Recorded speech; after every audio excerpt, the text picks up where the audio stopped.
We begin this episode seeing the Penguin looking out of Carmine Falcone's office window, looking down upon Gotham as a montage of news stories recounting the events at the end of the Batman, which I thought was awesome because it immediately tied the series back into the film it was birthed from. It was a nice way to welcome audiences back into this world. Suddenly, we see Oswald breaking into a safe to confiscate some jewels. He's suddenly interrupted by Alberto Falcone, pointing a gun at him while asking him if he's trying to steal his father's jewels. The Penguin, being quick on his feet, explains to Alberto that he was taking the jewels to ensure Alberto, who's the rightful heir to Falcone's kingpin throne, would receive them. Oswald hands him the case of jewelry and the two gentlemen begin to sit down and talk.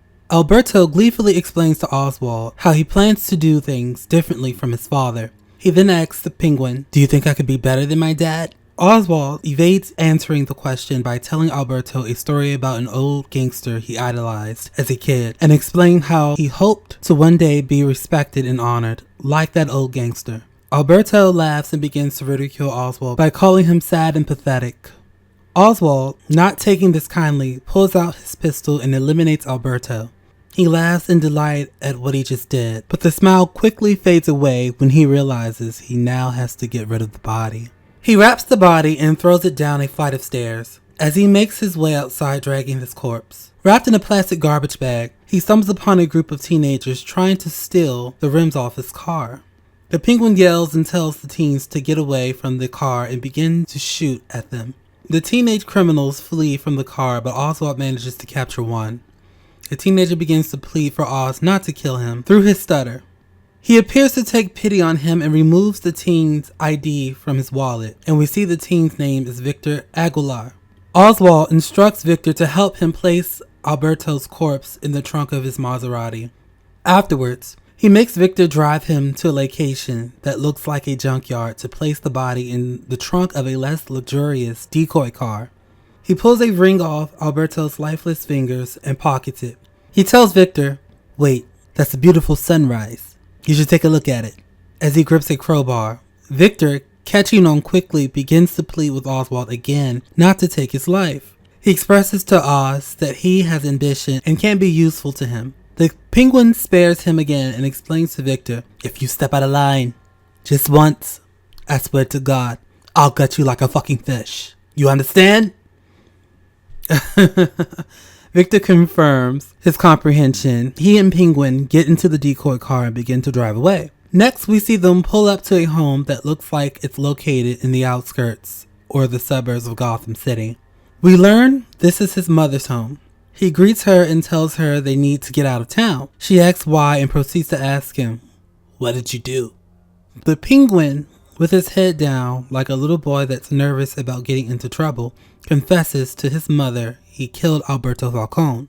He begins to explain how he didn't mean to do it. His mother interrupts him and scolds him about his whining and asks him, "So you're gonna run like a pussy boy?" She continues and tells him, "You meant to do it, just like Daddy."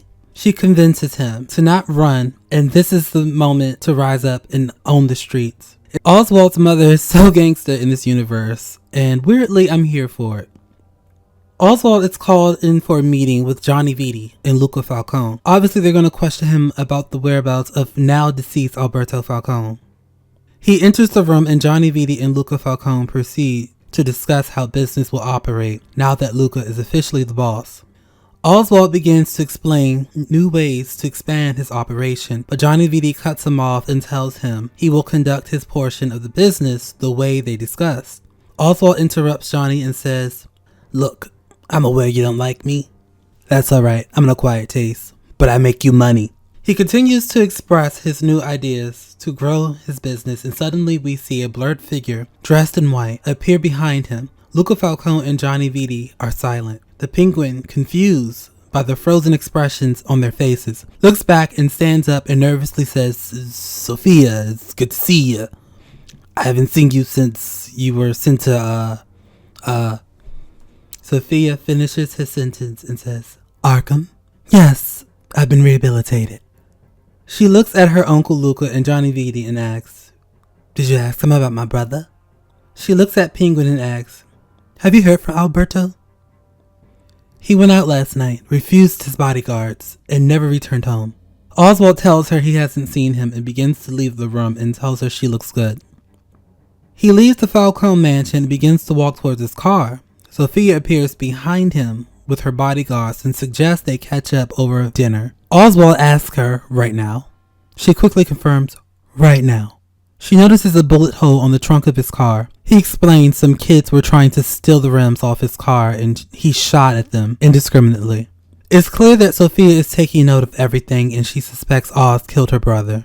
Next, we see Sophia and Oswald converse over a meal at a nice restaurant. She basically uses this as an opportunity to corner him by explaining how she finds it interesting that his plan to expand his business sounds similar to her brother's plan. She also gives him one last chance to tell her if he knows anything about her brother's whereabouts. The Penguin sticks to his story and tells her he hasn't seen him and he probably passed out drunk partying somewhere and he's sure he'll come up soon. Sophia tells him she hopes so and begins to depart from their meeting. Before she leaves, she gives him a kiss on the cheek and whispers in his ear, "You know, Oz, people always underestimate you, but not me.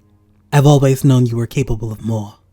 She then leaves him with those last words. Sophia Falcone is totally onto the Penguin's games. I like that she appears to be a major obstacle in his rise to crime boss status. Suddenly, we see Oswald walking towards an apartment building with Victor at night. He knocks on an apartment door and his lover, Eva Carlo, opens the door. He apologizes for being too busy to see her and hands her some cash. The next morning, we see him driving towards his club. From a distance, he notices Sophia Falcone and her bodyguard standing outside of the Iceberg Lounge. As he looks at her, she also notices him and he speeds off. We get a quick car chase scene. The Penguin does a good job at dodging and fighting off a few men, but Sophia's men eventually capture him. The screen goes black and now we hear Sophia's voice talking while we hear a punching sound.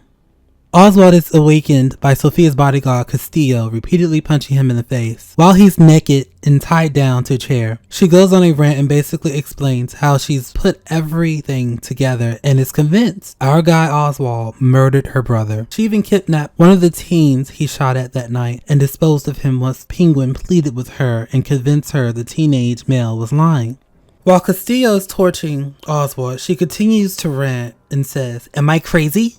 Is it all in my head? Tell me that I'm too emotional and I have an overactive imagination and that I shouldn't take things so personally."